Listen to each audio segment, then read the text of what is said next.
A Touch of Madness by Timo Burnham.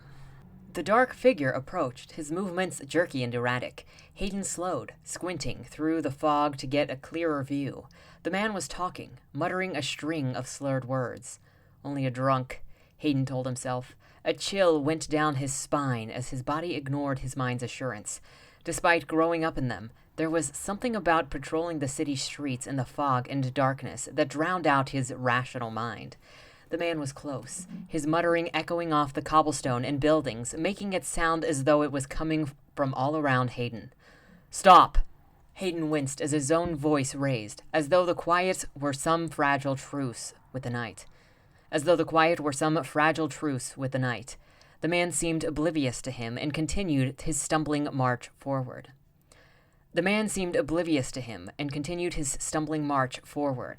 "I'm Stuart Ward, sir. Stop!" Hayden shook off the unease and planted himself in the path of the drunk. He could see the man's face now, the kind of face that he'd seen many times before on the South Side. There were wrinkles from age and street living, an unkempt beard that fanned out, resisting any resemblance of order, and clothes that were mud-stained from sleeping in alleyways. The man was a few strides from him, but his head was down, his eyes following the maze of dark lines between the cobblestone. A drunk or a haunt addict? The man seemed to be exhibiting paranoid delusions, the result of abusing the drug and the reason for its name. Hayden sighed and moved to let the man pass. Years of training at the academy, all to deal with the drunkards and druggies who can't go to sleep at a normal hour. Hayden watched the man with sad fascination at his substance-induced madness. Without warning, the man's head shot up and his eyes locked onto Hayden's, the eyes of a starving predator stumbling upon easy prey. Hayden's heart jumped at the suddenness of the movement and he stepped back. The man lunged, arms reaching, grasping with mad strength onto Hayden's coat. Instinctively, Hayden lifted his gauntlet, focusing his mind to tear an invisible hole in the air around him. Drawing out Azura, he felt a chill as the blue gaseous substance swirled around his body before coalescing near the gauntlet. Hayden lifted the gauntlet, ready to hit the man with a blast of Azura. "Sir, take your hands off my coat, now!" The man stared, unblinking, into Hayden's eyes. Hayden pressed his gauntlet into the man's chest, willing the Azura to shift from its natural gaseous state into a liquid and then solid form. The man's sudden speech interrupted his concentration. It's everywhere. The man stopped, his head snapping back and forth to look over each shoulder before focusing back on Hayden. "It's in the air, in the water. It's seeping, slowly seeping into the body, into my body."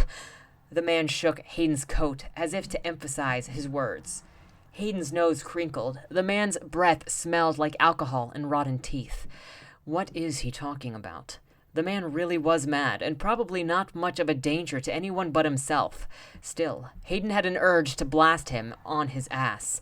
He did not appreciate strangers grabbing his clothes and yelling in his face, particularly foul-smelling old men. Before he could make a decision one way or the other, the man spoke again, his demeanor transforming from madness to desperate fear. His bloodshot eyes widened in an unsettling expression. "It's in my head. It's getting in my head." He pulled Hayden closer, clutching at him with trembling fingers. The whites of the man's eyes had a sickly yellow tint to them, a result of his haunt addiction. A memory surfaced in Hayden's mind. His father, deep in the grip of haunt, shaking awake a young Hayden, shouting and jerking him back and forth with an unbreakable grip. He remembered the tears, the confusion, the fear. Hayden suddenly felt a panicked urge to rip himself away from the man who was shouting uncontrollably. No. It's in you. It's in your head, too." The man let out a horrible scream and sank to his knees, hands still clutching Hayden's coat. Hayden felt his heart hammering against the inside of his chest. He needed to get away, needed somewhere quiet to calm down. Hayden raised his gauntlet to the man's chest. "Stuart Ward," a gruff voice said from behind him. "Do I need to remind you that we don't use Azura on our citizens?" The gruff but familiar voice of Stuart Charles McKnight snapped Hayden out of his momentary panic. "I go to take a piss for 15 seconds and you manage to harass the one person that's not asleep. We're stewards, not wardens." his partner said, striding toward Hayden and the madman. Stuart Knight's uniform and overcoat were well worn and showing their age, perfectly matching the rest of him. I don't need a lecture on Stuart procedure, Hayden said, feeling anger replace his fear. Charles knew how much Hayden wanted a promotion to warden and used it to his advantage whenever he wanted to drive home a point with a particular force. Then I assume that you were just about to wish this gentleman a good night and send him on his way?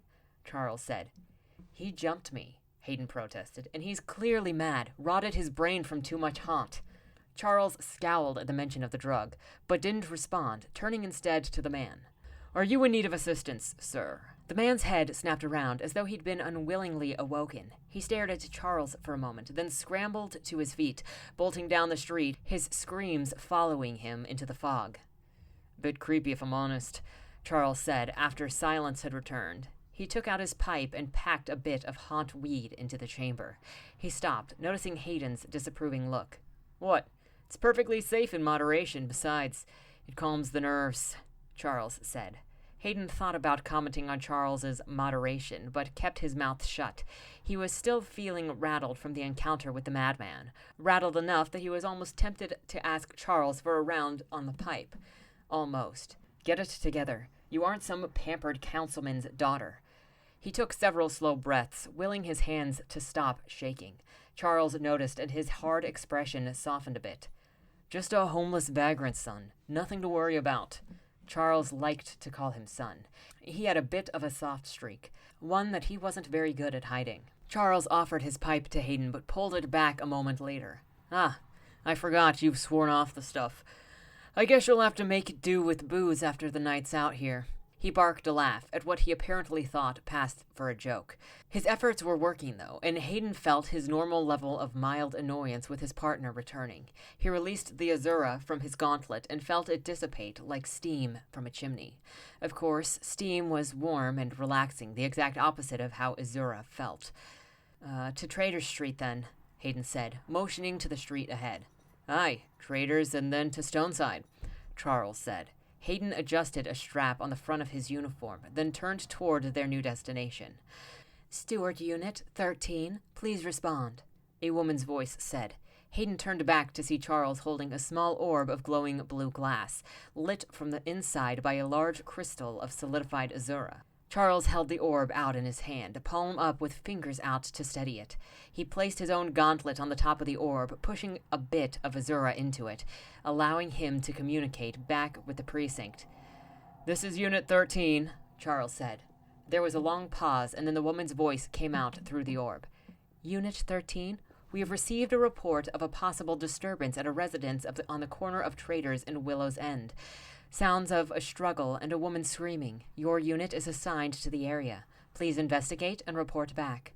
Understood, Charles said, then lifted the gauntlet off the orb. A moment later, the light faded from the inside as the communication ended. Charles put the orb back in his large pouch on his belt and sighed, taking a long drag from his pipe.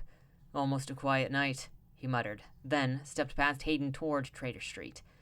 Almost, Hayden repeated. Finally something interesting. The house was moderately luxurious, one of the more expensive in the district, though nothing compared to those located near the cathedral campus. It was the home of someone a younger Hayden would have called rich, a Hayden who hadn't yet learned what real wealth was. He peered into a dark window, seeing nothing but his own ghostly green reflection looking back, lit by an alchemically powered street lamp. He looked up toward the second-story window. There was no light coming from inside them either.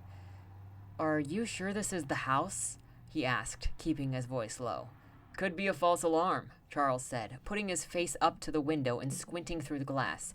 The precinct said the report was sounds of a struggle and a woman's scream. Might be the case of a couple getting a little too feisty in the bedroom. Be a bit awkward to barge in on that. Charles gave a dry laugh and glanced at him. Hayden held his face expressionless, best not to encourage his partner. Charles grunted and moved off along the side of the house to the front door. There was a rattling as he tested it. Locked, Charles announced, a little more loudly than Hayden would have preferred. No sign of forced entry. Looks like our night might stay quiet after all. He watched the older man stroke his graying beard while staring at the bronze doorknob. Hayden let out an exasperated breath and rested his shoulder against the side of the house. So much for something interesting. He was ready to go back down the street toward their normal, boring routine when Charles stepped up close to the door, Azura materializing out of the air and swirling around his gauntlet as he moved. What are you doing? You just said that we don't want to be barging in on someone's private time. Hayden was disappointed at having had his hopes raised. He was ready for their patrol to be finished so that they could head to the bar. I got a feeling. Gut's telling me to make damn sure. Have to listen to the gut, Charles muttered as he slowly extended the Azura out from around his gauntlet. And since when are you the voice of caution between us? Hayden couldn't help but feel a twinge of envy at his partner's control and dexterity. He watched Charles deftly form the Azura into a semi-solid tendril, which he extended into the keyhole at the door. His fingers moved like a puppeteer, pulling invisible strings as he smoothly picked the lock. In a contest of brute force and capacity, Hayden could manipulate much more Azura than his partner, but the precision with which Charles controlled the ethereal substance was far beyond Hayden's current skills. For now. Most nights after he got back to his apartment, Hayden would practice precise manipulations before exhaustion overcame him. It usually felt like a struggle, but more recently he had started to notice a slight improvement. Charles gave a satisfied grunt as the lock clicked open. He gave the door a gentle nudge inward, forming his Azura into a ball of light, swirling just above the gauntlet. The door's movement was completely silent, up until the end of its arc, where it made a loud squeak. It was loud enough that Hayden was sure anyone awake would have heard it. Charles stepped into the house, holding his Azura light up from his eyes. Hayden followed, creating his own light as he moved from the substance that he could see. From the entrance, he could see a hallway leading away and branching into several rooms while a staircase led up to the second floor. The interior seemed clean and well kept, with several large paintings spaced out along the hallway wall. "This is Stuart Charles McKnight. Is anyone here? I received a report of suspicious activity from this residence." He didn't shout, but his growling voice carried easily through the many rooms. Hayden waited, listening for the voice or sounds of movement. The silence that followed felt eerie, as if the house was holding its breath. After several more seconds of nothing, Charles motioned towards the hallway. "Take a look around the floor, Hayden. I'll check upstairs." His demeanor was serious now, his rough humor left outside. Hayden nodded and stepped slowly along the hallway, feeling the polished wood floor bend ever so slightly under his boots. He passed a painting held in a fancy silver frame. It was an image of the cathedral at sundown, the tall, jagged spires silhouetted against the falling orange sun. It looked almost as imposing as the real thing. Hayden continued on further down the hallway, stepping on a section of flooring that groaned. He paused, listening, aware that his heart was beating fast. It was hard not to feel like he had, years ago as an orphan, breaking in to steal valuables, either for the thrill or to sell for food. "You're a steward now. You're supposed to be here." He forced himself to call out, "This is Steward Hayden. Is there anyone here?" There was the soft thump of Charles moving upstairs, but nothing else. He stopped at the first room along the hallway, holding up his light to see a double bed with a blanket twisting and messy, as if someone had thrown them off and gotten up. Odd. Hayden stepped into the room, moving his gauntlet around to cast light on anything that might be out of place. Other than the blankets, everything in the bedroom seemed to be in order. It felt a little like he was invading someone's privacy, but he needed to do his job. He moved to the other side of the bed, trying to get a closer look at the bedside table. His eyes went wide, and he nearly lost control of his azure light as he caught sight of what lay on the floor. A woman in a black silk nightgown, one hand still clutching the edge of the bed covers, her neck twisted at an impossible angle. The shock of the sight wore off slightly, and, with some effort, he forced a breath into his lungs. The woman was clearly dead, and very likely killed. Murdered. Hayden turned to the doorway, opening his mouth to shout for Charles. Before he could say anything, the sound of the door opening caught his attention. From the closet on the far side of the room, a huge lumbering shadow emerged. It charged across the space toward him, moving terrifyingly fast for its size. There was less than a second for his Azura to illuminate its twisted, bulging features before it was on him. Hayden had never actually seen one before, but there was no mistaking it for anything else. "Gandy Man!" was all Hayden could get out before the misshapen hand grabbed him by the throat.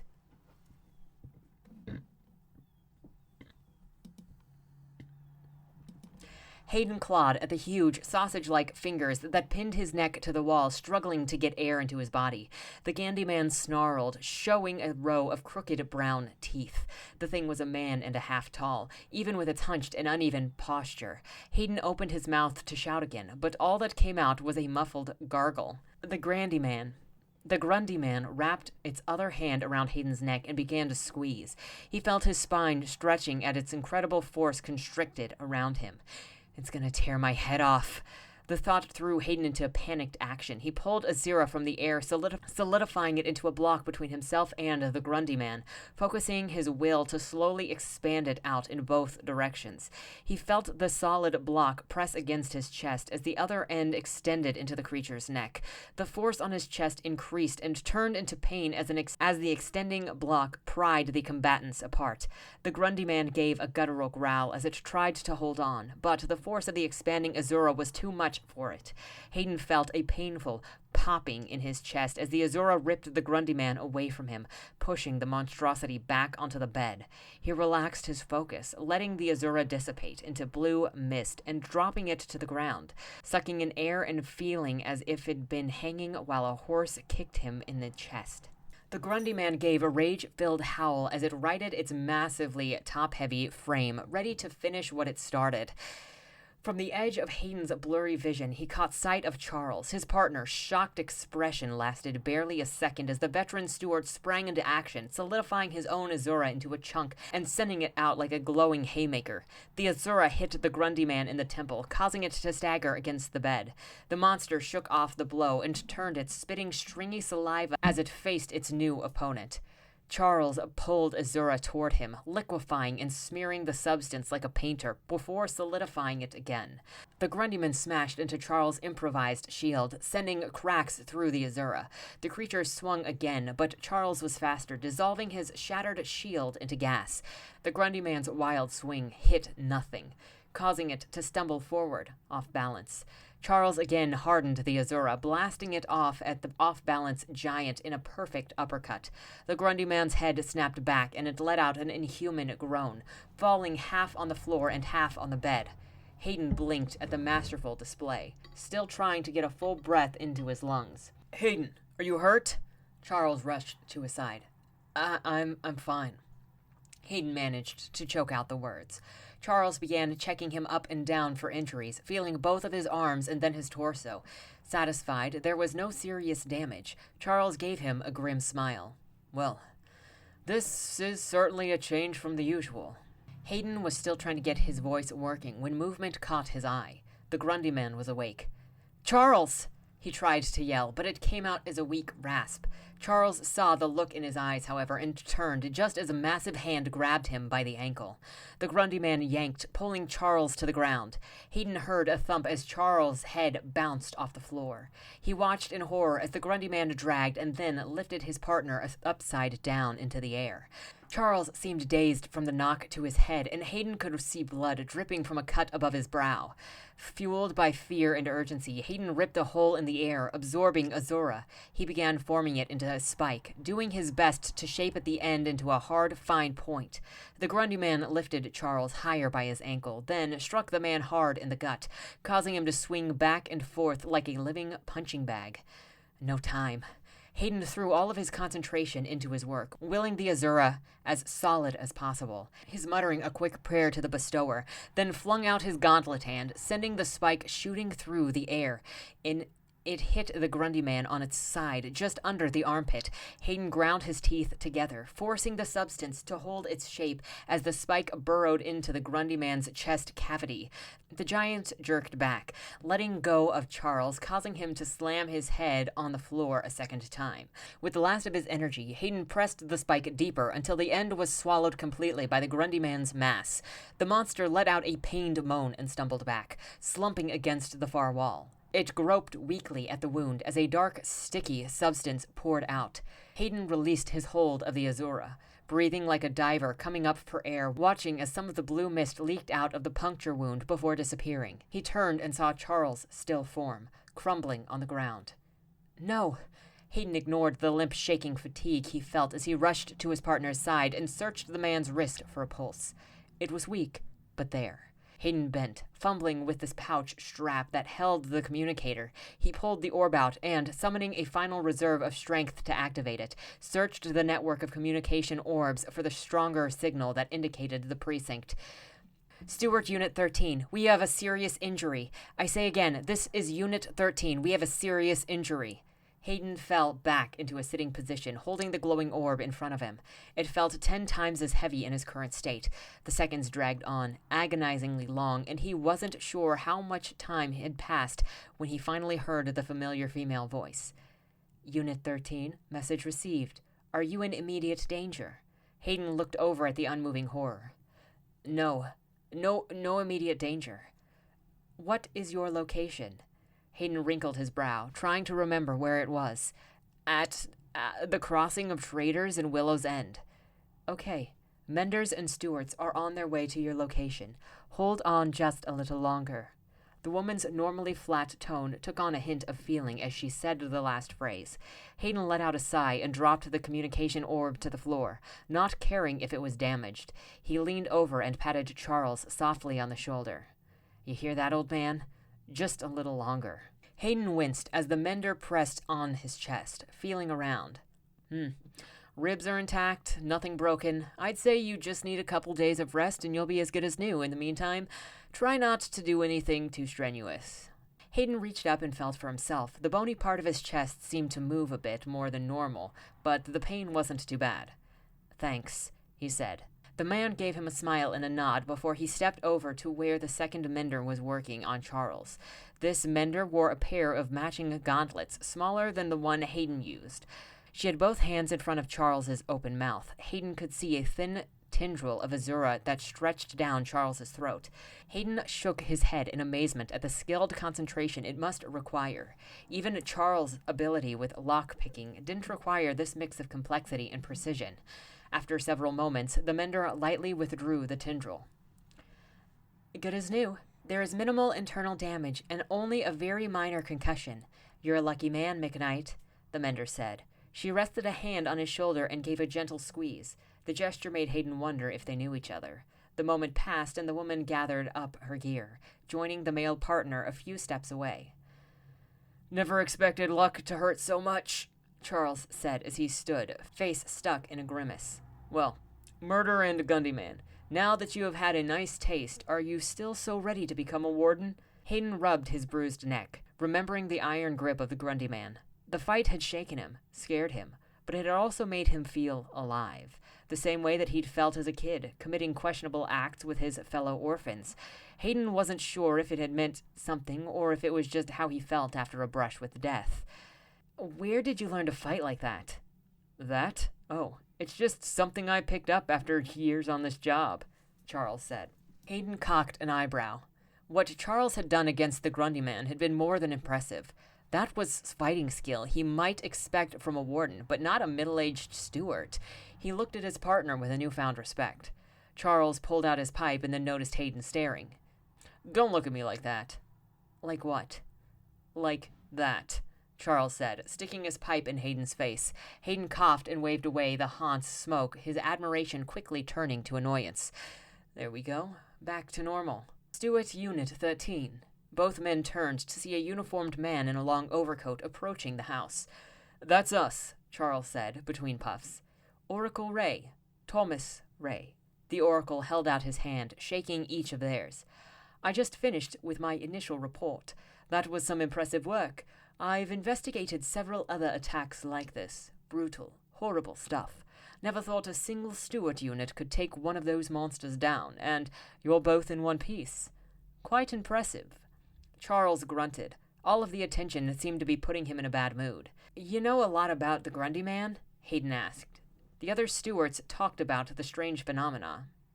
Everyone had their own stories, and it was nearly impossible to get any of the wardens to talk about their encounters. I'm afraid I don't have much to say about the Grundy man.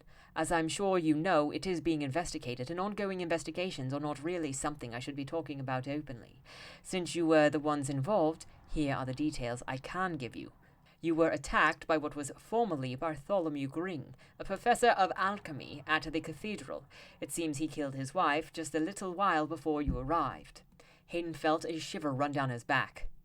What can make someone go mad? Turn them into a monster that will kill those that they loved most? What was most scary wasn't the acknowledgement that there might be other Grundy men out there in the city. It was that this may happen to someone Hayden knew. He might have to do the same thing to them that he had done to this man. Thomas continued, "I heard your statements already, but if you remember anything else, just put it in your report tomorrow." The Oracle gave them both a nod and then was off down the street. Hayden could feel his body was still on edge as he watched the man fade into the night. He knew that tiredness would be the only thing he felt before long, but for now he still felt awake. "A few drinks would settle you down," Charles said. "Forget about this, just for now." Hayden glanced back at Gring's empty, dead house, then turned to follow Charles. Once he became a warden, he wouldn't just stumble upon Grundyman. He would be the one called upon and counted on to stop them. And he would do it willingly, as many times as he was asked, because that was what a warden did. That is why he looked up to them. Just for now. "Might have been a couple of ghouls that escaped Old Town." Hayden glanced over at a table next to them, where two other off-duty stewards sat, making their way through what was probably their third round of drinks. "It wasn't ghouls," Hayden said, immediately regretting that he had spoken. He was only encouraging them. The man twisted around and grinned at Hayden through this beer-stained mustache. "No? What then? Did some rogue alchemist finally figure out how to animate a stone statue? Did you bring it down with a pair of sturdy pickaxes?" It was Stuart Cook, Jonah Cook, a man who loved gossip as much as he loved a good brew, or a bad brew. The man just loved to drink. Hayden looked down at the stained, chipped table of the broken mug bar, trying to ignore the question. "Come on, Ward," Jonah said. Hayden heard a crick and felt the table shift as Jonah sat down across from him. He looked up to see Jonah's face, still grinning, but now much closer, uncomfortably close. Hayden could smell the man's breath. He leaned back and breathed only through his mouth. Jonah's partner also moved tables to sit across from Hayden. Compared to Jonah's average build, Cliff Barker was a giant. The hard jaw and heavy brow made him even more intimidating, but Hayden had been around the man long enough to know that he was a big softy. "Shove it, Cook," said Charles. "You know that we can't talk about it." Jonah took on a slight hurt look. "Oh, come on, Chuck. What's a few whispered words between fellow stewards? I promise, nothing you say here will leave this table." He tapped a finger on the wood. "I hope you lie better than that when you're trying to lure the ladies into your bed," Charles said. Jonah grinned. "Lure? With a face like this, I'm lucky if I can get them to stop fighting and form an orderly line. But we aren't discussing me right now. I want to know what happened to you." Jonah held up a hand before Charles could protest again. "Just a few little details. You don't have to tell me everything." Charles glared at Jonah for a long moment before finally giving a defeated sigh. "Grundyman." Jonah leaned forward, eyes wide. "No." Charles nodded. "Well," Jonah said, you can't just leave that there. Where did it come from? What did it look like? Who knows? Maybe you discovered something that can finally shed some light on exactly what they are." "Not getting more out of me," Charles said. The serving girl came over and set drinks down, giving Charles a warm smile and Hayden a wink. "She's pretty. Is it Maddie? She's the only one who's always smiling." Having a girl around was a lot of work, though, and at the moment, Hayden was focused on one thing, becoming a warden. Once that was done, he would have time to pursue women the right way. He never liked doing things half-assed. "Were you afraid?" It was Cliff speaking now. The man spoke more softly than Jonah, but his deeper voice was still clear over the other sounds of the bar. Hayden glanced at Jonah. "He is going to make fun, regardless of what I say." I think I was terrified, but in that moment, all I remember is reacting. To Hayden's surprise, when Jonah spoke, he didn't make a joke about Hayden being a coward. "Good. Fear is what keeps us Stewarts alive. If you hadn't felt any way, I'd be worried you might be like one of those crazies locked up in the fort." Jonah finished off his drink and held it over his head, calling for a refill. He looked back at Hayden with a sly smile. "Didn't piss yourself, did you?" There it is. Hayden gave the man a very tight smile in return. What a crazy night, huh? Gundyman. Jonah continued, looking over at Charles. I knew you were a tough old bastard, but... He shook his head. Did you see what happened to the 2 men they found in the river a few weeks back? I saw one. Could barely tell it was once a man. Got lucky. Even then, it still almost had us both, Charles said. Hayden saw Jonah trying to hide his victorious smile. The man was getting what he wanted from Charles. More information. Charles seemed to realize this and took a long swig from his mug. Jonah tried several more times to pry details from the old steward, but Charles wasn't letting anything else slip. Eventually, Jonah gave up and began speculating wildly about Grundymen and other monstrosities that were rumored to stalk the dark streets. By the time Hayden stepped out of the broken mug, the first rays of light were shining through the city's spires. He let out a sigh. Time to try and get some sleep. He made his way through the streets, slipping along the few tight alleyways to shorten his journey. His bed was calling, and he moved, barely thinking about his route, simply letting his body follow the path it had taken hundreds of times before. He only focused when he reached the entrance of his apartment and noticed the shape at the bottom of his broken-down steps.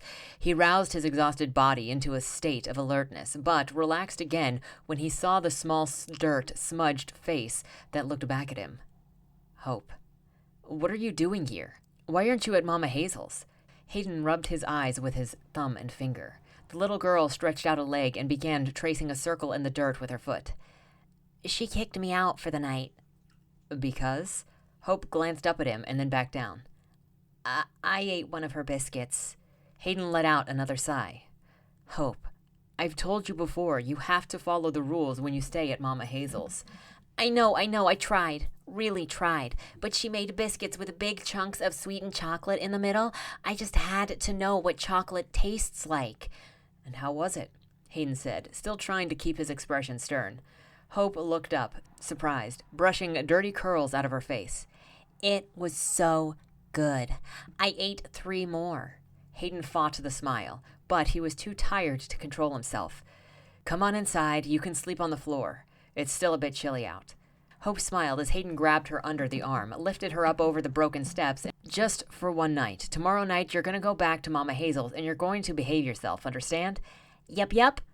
Hope gave several quick nods. It wasn't the first time Hayden had told her that very thing, but he had to at least act tough. If word got out that he was letting Hope stay, he would have every orphan on the south side knocking on his door. He grabbed the key from his belt and unlocked the door, then pushed, but it didn't budge. Hayden gathered his strength, lifted up the handle, and pushed harder. The door gave with a groan and swung open. Hope darted inside, and Hayden followed, moving much slower. He gave the door a sharp push to shut again, then stepped over to his bedside table and set down his steward gear. Hope was already laying on his rug, running her fingers through the thick black fur of whatever animal it had come from. Other than his gauntlet and uniform, it was probably the most valuable thing he owned. It was a gift from Charles upon Hayden's graduation and becoming partners with the man. Hayden had thought that it was an odd and impractical gift, but now at least it was getting some use. After a short struggle to get his boots off, Hayden opened his door to the small boxy space that was his pantry and glanced at the empty shelves. A last bit of smoked meat and some bread that's probably solid as a rock by now. He wasn't feeling particularly hungry after the drinks he drowned. Hope, do you have some... He stopped, seeing that she was curled up in a ball on the rug, fast asleep. One moment she's full of energy, the next she's out cold. Wish I could switch like that. Hayden grabbed the blanket off of his bed and laid it over the little ball of orphan girl. Then he fell onto his bed. He was so tired that he barely noticed the hardness of the frame beneath his worn-out mattress. He was also too tired to practice his Azira manipulations. Sleep followed. Soon after came the nightmares.